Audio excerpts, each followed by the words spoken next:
ಹಾಕಿ ಅಷ್ಟೇ ನಾನು ಎಷ್ಟು ಜನಕ್ಕೆ ಅಂತ ಅಷ್ಟು ಜನ ಹಾಕೋ ಅಣ್ಣ ನಾಗೇಶ್ ಅಣ್ಣ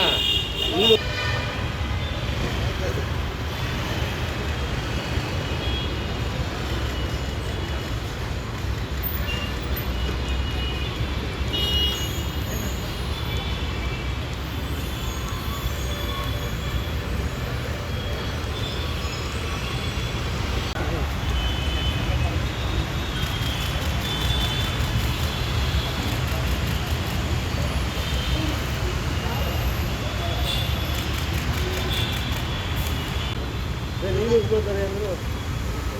ಅಣ್ಣ ನೀವು ಉದ್ಕೋತಾರೆ ಅಂದರು ಎಲ್ಲರೂ ಯಾರು ಹೊತ್ಕೊಂಡು ನೀವು ಉದ್ಕೊಂಡ್ರೆ ಚೆನ್ನಾಗಿರೋದು ಸರ್ ಏನೋ ಘೋಷಣೆ ಇದೆಯಾ ಏನೋ ಘೋಷಣೆ ಗಿಷಣೆ ಹೋಗ್ತೀರಾ ಏನಿಲ್ಲ ಏನಿಲ್ಲ ಸೈಲೆಂಟ್